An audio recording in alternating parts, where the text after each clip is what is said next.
السلام عليكم ورحمة الله وبركاته. النهاردة لايف جديد من لايفاتنا بالكريستال برضو. بنستعرض معاكم طقم هدايا كريستال حفر هاند ميد جلامور، ورد بارز وسادة. هنبدأ معاكم بأول طقم الورد البارز حفر هاند ميد يدوي. طبعا الكريستال حفر هاند ميد يدوي يفرق جدا عن أي حفر تاني. الطقم ده بيبقى كامل على بعضه. الطقم عبارة عن باتنين طفايه وعلبه مناديل واتنين شمعدان. طقم كامل على بعضه بنسميه طقم الهديه. طقم تحفه فنيه ما شاء الله عليه. نبدا نستعرض اول حاجه الشمعدان. نبدا نستعرضه من اول الكعب. اخد حافه دهب زي ما حضراتكم شايفين. طبعا الختم ده عندنا اساسي في كل منتجاتنا الكريستال، لان احنا ما بنشتغلش غير في الكريستال الاصلي. ونبدا بقى بعد كده الذهب والورده البارزه من اول تحت خالص زي ما حضراتكم شايفين. والحفر شايفين الحفر ما شاء الله مالي الشمعدان من فوق لتحت، والجنب التاني مليان دهب برضو. عاملين جنب كده وجنب هنا اهو. بسم الله ما شاء الله. شايفين الجمال ده. الشمعدان ده طبعا بيتوفر منه اتنين في الطقم، واحد هنا وواحد هنا. طبعا ده ممكن يتحطوا على الترابيزه زي ما احنا حاطينهم كده بالظبط. بيبقى علبه المناديل في النص والاتنين شمعدان على الطرف والطفايه وعلبه المناديل. بقى بعد اذنك خلينا تعالى نستعرضها كده حته حته من اول الغطا. نبدا من اول الحافه بتاعته. وهات لي برضو الذهب اللي فيه ما شاء الله والورده البارزه والحفر بتاعه. شايفين الحفر؟ قرب على الحفر عشان نحاول نبينه على قد ما نقدر. حاول ابينه لكم في التصوير على قد ما نقدر. حفر هاند ميد، شغل جلامور نظيف جدا جدا. ده اعلى درجات الكريستال ما شاء الله. ده كان الغطا. طبعا الغطا برضو عشان برضو في حاجه ما خدناش بالنا منها. الحفر واصل فيه كل حته فيه محفور، مفيش فيه حاجه مش محفوره ما شاء الله. الحفر من جميع الاتجاهات. ودي العلبه اهي ما شاء الله. طبعا لها رجلين من تحت اهي، مش عارفه هتبان ولا لا عشان ما تيجي تقف هتبقى مخدمه. وزي ما انتم شايفين كميه الذهب اللي فيها بالحفر. هحاول ابينه لكم على قد ما اقدر. طبعا شغل كل قطعه فيه مختومه. الختم بعد اذنك هاتهولي يا خالد اهو. هحاول برضه ابينه على قد ما اقدر اهو. بوهيمي.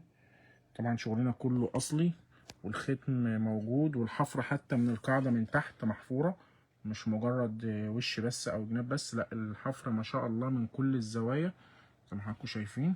وحجمها كبير مش صغير. كده يبقى احنا استعرضنا الاتنين شمعدان معانا وعلبه المناديل. نستعرض بقى معانا الطفايتين. دي واحده برضو كلها حفر وذهب زي ما حضراتكم شايفين ما شاء الله. الذهب فيها الورد البارز والحفر. بحاول اظهر على قد ما اقدر جمال الحفر والذهب بتاعها ما شاء الله عليها. طبعا برضو كل قطعة مختومة. الختم في النص اهو. بحاول اظهره على قد ما اقدر. انا عارف ان هو مش باين قوي بس موجود. دي الطفاية ودي التانية نفس الستايل ونفس الشكل ما شاء الله. الحفر في كل حتة فيه. طقم في منتهى الجمال.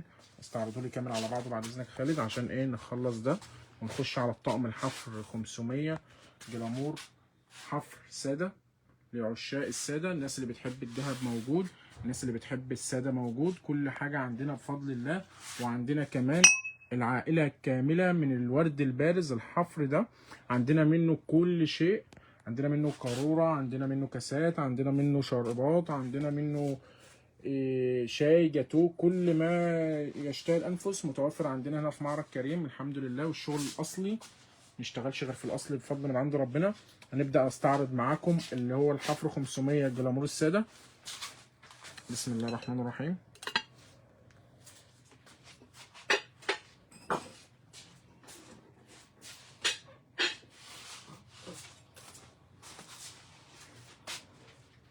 شايفين الجمال؟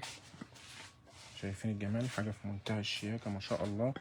وحجم الفازه كبير والبونبونيره كبير وحاجه فخامه جدا جدا.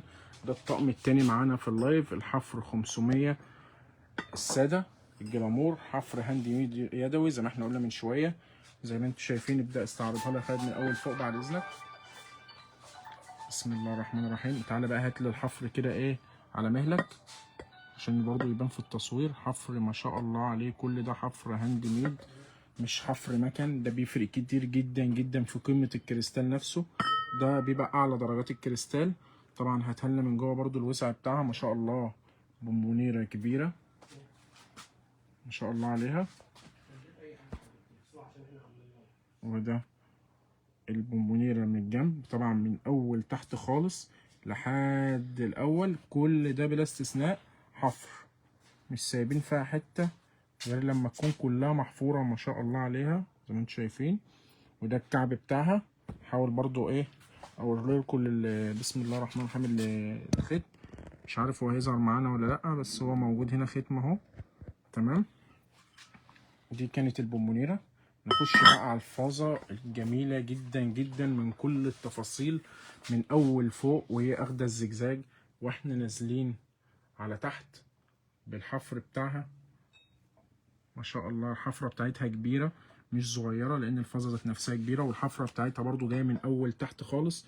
واطلع على فوق براحتك وعلى مهلك. نستعرض لهم معانا حفر كله في الفازة ما شاء الله عليها، يعني فازة في منتهى الجمال. وبرضو عايزين نوري لهم الختم يا خالد بعد اذنك.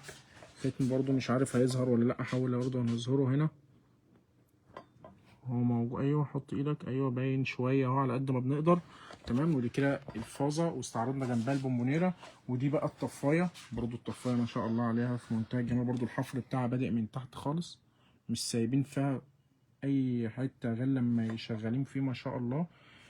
حاجه في منتهى الجمال والروعه. وبرضو شغلنا كله مختوم. برضو الختم هنا اهو، بحاول اظهره لكم اهو، جلامور، مختومه جلامور. على فكره يا جماعه مش اي شغل كريستال يتقال عليه جلامور. جلامور ده كريستال حفر هاند ميد يدوي، وبيبقى اعلى درجات الكريستال. وممكن برضو لو انتوا حابين ممكن اقيس لكم مقاسات الفازه والطفايه، حاجات ما شاء الله عليها حجمها كبير. يعني انت عندك الفازه حجمها تقريبا 8 قول 38 سم، 38 سم ما شاء الله، حاجه كبيره ومش صغيره. وعندك ارتفاع برضو البونبونيره 30 او 31 تقريبا، ده غير القطر بتاعها.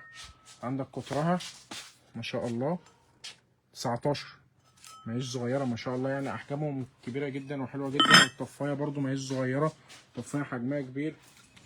ده كده يبقى استعرضنا معاكم الطقم الحفر الهاند ميد اليدوي الجلامور، الحفر 500 بالورده البارزه، والحفر 500 الساده. كل اللي عشاق الساده او الحفر 500 الورده البارزه ده موجود وده موجود. وعندنا التشكيل بالكامل من جميع الشغل ده. عندنا رسمه الحفر الهاند ميد اليدوي الساده، عندنا منها جميع التشكيل بتاعها، شاي وجاتوه قاروره وكوبايات وكاسات وكل شيء.